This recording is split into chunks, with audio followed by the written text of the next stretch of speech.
కార్యక్రమం మొదలై మరి రైతు దినోత్సవంగా ఈరోజు ప్రకటించడం జరిగింది.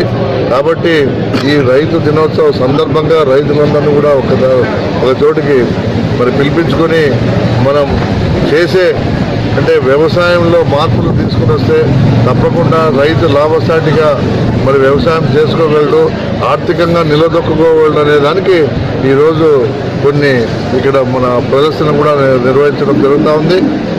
మరి ఆ విధంగా ఈరోజు చాలామంది రైతులు కూడా ఇప్పటికే ఇక్కడ సమావేశమై దాని గురించి కూడా విషయాలు తెలుసుకుంటా ఉన్నారు.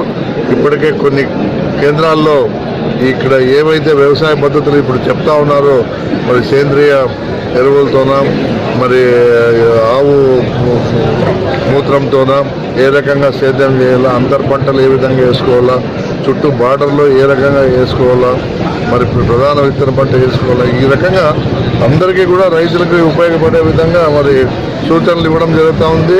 ఆ డైరెక్షన్స్ రైతులు కూడా మొగ్గు చూపుతూ ఉన్నారు. మరి ఇప్పటికే కొన్ని చోట్ల ఈ కార్యక్రమం స్టార్ట్ చేశారు.